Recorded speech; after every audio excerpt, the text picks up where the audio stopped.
way. It takes half of the day together if we travel by mouth. The dragonfly. No, it's not in Spain, but it's all the same, you know. It's a groovy name and the wind just right. Hang on.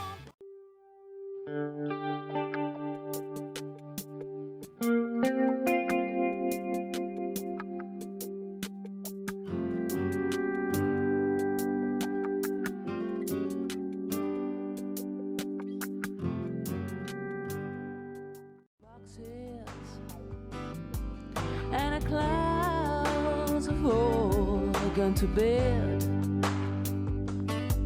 You can hear happiness. Hi, good morning, PJ. Morning. How are you this morning? I am great. Had a great night last night, and this morning is good. Fantastic.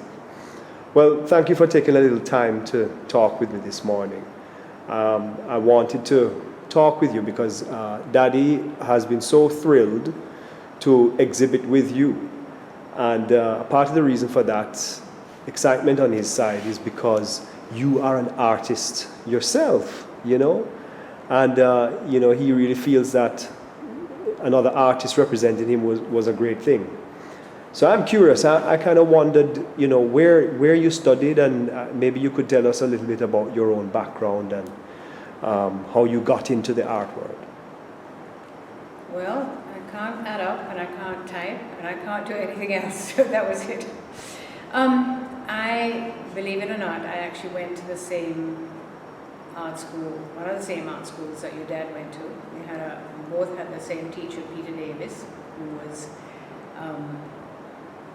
a wonderful draftsman. Where was this? This was in London, at Hammersmith School of Art. Right, wow, okay. And I was somewhat intimidated by him, because actually after teaching there for 2 years, I was appointed head of department, and Peter worked with me in that department. So, and I was about a quarter of his age, so that was a little intimidating. He was very good. We had some great staff there. But from I left school, I got a place in university, in Southampton University, to do what was called sociology in those days. Okay. But I was 16, so they wouldn't take me until I was 17. Right. So I went part-time to another art school in London.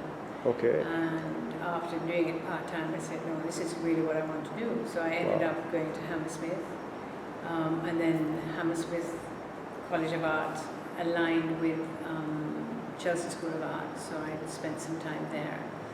And then I did a special project at the Royal College of Art. And then I came out to Jamaica when I was, I think, 26. Wow, okay. And with the intention of just goofing off for a year and I wanted to go to South America. Anyway, long story short, I stayed in Jamaica. I married a Jamaican, I became a Jamaican, and here I am. Fantastic. So as a British Jamaican, wonderful that you have that in common with my dad studying in London, because part of the theme of this exhibition was the London series. And I think Daddy really felt that this was a great place to exhibit with you, because as an artist you really understand, I think, artists. So I think the work has been really well represented, and you know, it just looks great. In my opinion, if I was an artist, I'd want to exhibit with PJ Stewart, you know. So how did you get into, you know, sort of being a curator of a gallery as well? Because, you know. Well, I had lived in Kingston for 40 years.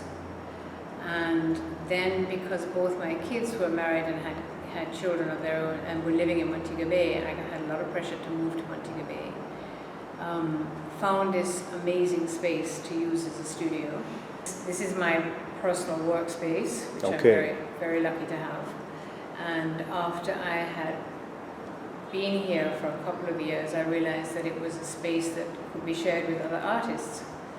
And I wanted Montego Bay to have the benefit of seeing other artists because there's a very limited gallery space in Montego Bay. Right, okay. So I decided that for 3 or 4 times a year I would invite other artists, both local and from overseas, Right. to exhibit here, and I would just put my stuff aside. And it's as you can see, it's a very informal space. It's not a don't talk kind of. It's a big space though. It's a big space, and it allows for joint exhibitions. So we once had an art auction here, and we had 97 pieces. Wow. Okay. Which were all displayed, which, believe it or not, was amazing. Fantastic. We've had joint exhibitions. We've had ceramicists, sculptors, painters, and I get a lot of fun from bringing other people's work. Great. It's definitely not for profit.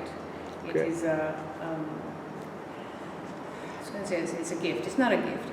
It's a gift to the community, and Sure. it's something that I think the community appreciates, being able to have the exposure. Okay. But it was such a fun exhibition. I mean, yesterday was Your great, father's work and is so fun. but the rum punch was amazing, and you know the catering was lovely, and it was just a really nice evening. You know.